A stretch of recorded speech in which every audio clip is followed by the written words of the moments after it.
Bigfoot track, plaster cast, human foot, just to get this in shape in your mind again. Next slide.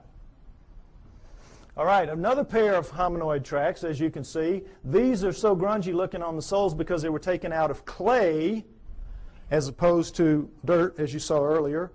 But in every other way, they're hominoid tracks, are they not? We found, they're found together, so we assume it's a male and a female, like the two that we saw walking along at the Laetoli tracks. Right? Would everybody agree? This is as hominoid as it gets, right?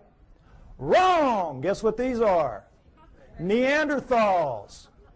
These are Neanderthal tracks, absolutely and without doubt. Toriano, Italy, a cave 30,000 years ago. Neanderthal artifacts all over the place. Neanderthals. Bona fide. Now, what does this tell us? It tells us that the Neanderthals, for sure, are hominoids because they got hominoid feet stuck on them. Plus, they got hominoid heads stuck, as you saw from the skulls. Furthermore, we can assume, I think, fairly, that every one of the ones we saw earlier, all the way back to Lucy, 4 million years worth, had feet just like this and were, in fact, hominoids. The track you saw at Laetoli, remember the one down in the corner? It looked a heck of a lot like that, didn't it?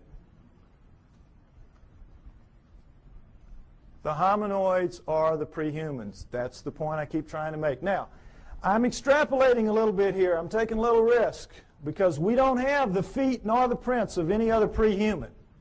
We just have to go with logic. But guess what we do have? We do have the feet of Neanderthals. Next slide. Here we go. Neanderthal foot, human foot, Neanderthal. Can everybody see this down at the bottom? I'm sorry, it's kind of low. Take a look so you can see. Stand up if you have to. It'd be like a football game. All right, here's the deal. Notice there's no comparison. Look at the heel bone of the Neanderthal relative to our little nub of the heel bone. Look where our ankle base joint is as opposed to this huge. This is it. This is bone here. This is our little base joint compared to this giant base joint here and the squeeze forward of it. Notice, if you will, the great foreshortening of the forefoot and the widening of it relative to ours. Look at the skew. You can see the skew in the foot. See how squared up and solid that is, like a rock. Look how much our big toe dominates our little four toes and how much these are much the same. This thing is built for balance, for solidity, for stability. We got a crummy foot, folks. Crummy foot and a crummy walk. We ought to complain to the boss about this. You can see why this thing walks so smoothly. It's just kabloom, boy. It's just perfect for maintaining balance and stability, carrying all that heavy bulk and weight. Good design, bad design. Next slide. Okay, if I'm right, they're out there, all these places. Where are they? All right, let's take a look at the world. Take away the deserts.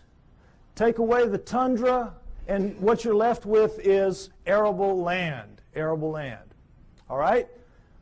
This is where they live, in the black parts. The heavy, dense, deep forests and jungles of the world. This is where we live, the nice, cool, open areas, the pinks, the blues, and the purples. The primo niches, that's us.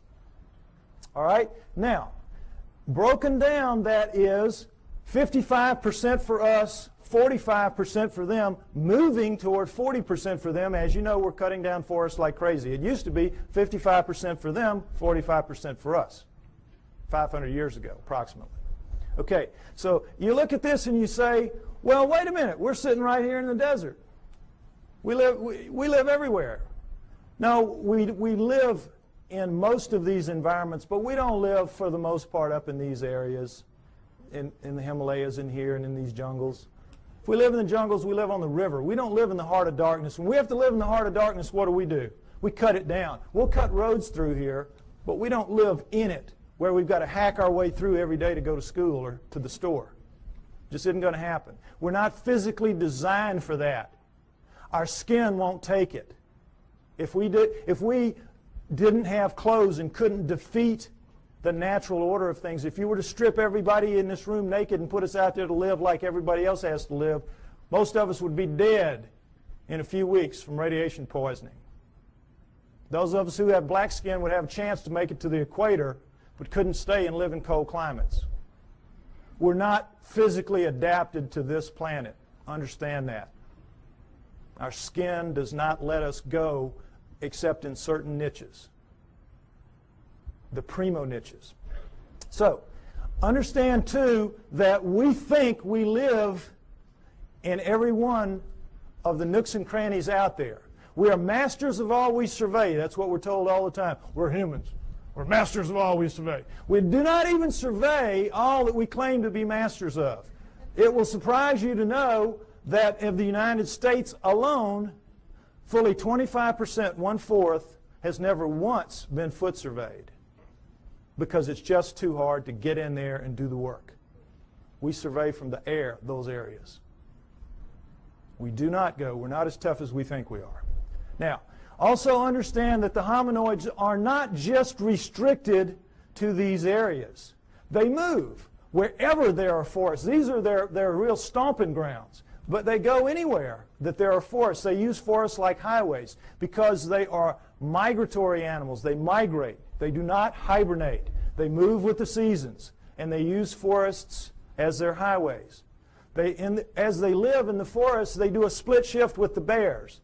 Bears work the day shift, they work the night shift. It is. It's how it works.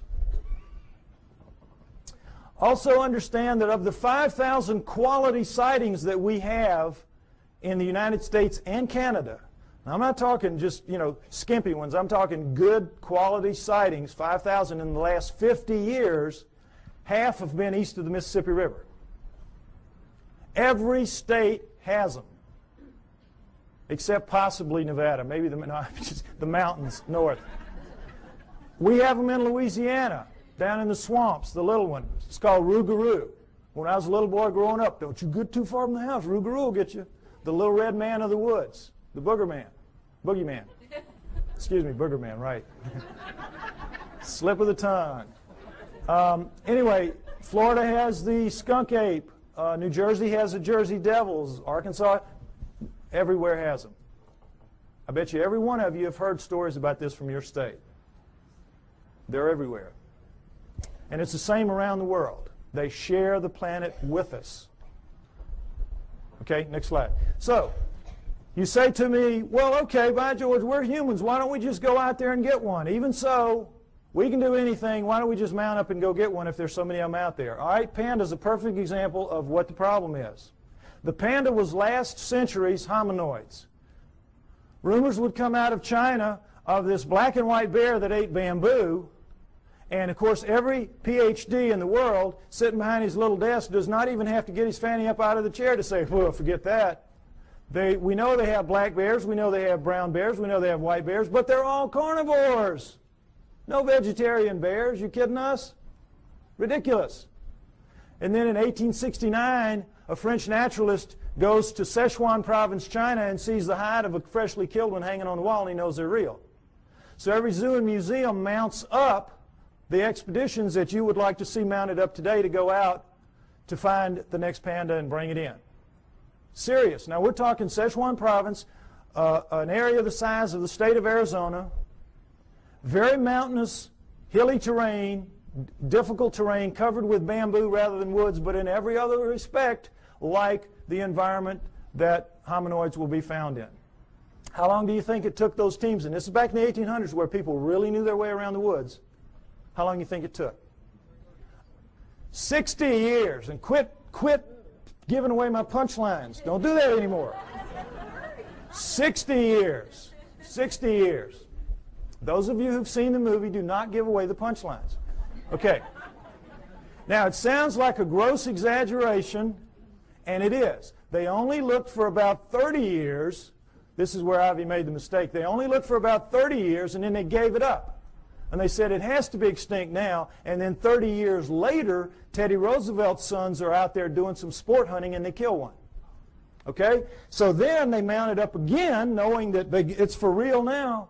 And because they had learned so much in the interim, they began to get them. And over the next 20 years, they brought in 6.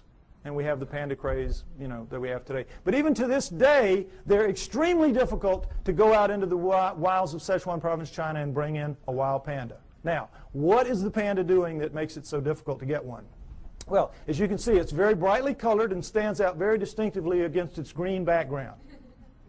It lives during the day, It eats a very restricted diet, bamboo. It's very slow moving. You see them move in zoos. They're as stupid as a bag of hammers. They can't even reproduce in zoos.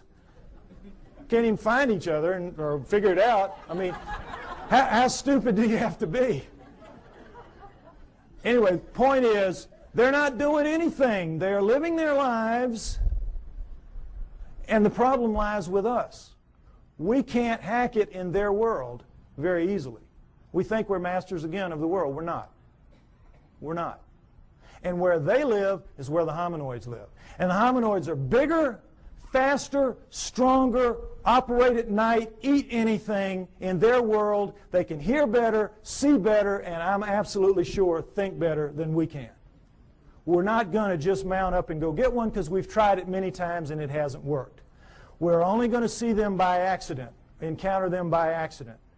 And that's when it happens, and it happens a lot.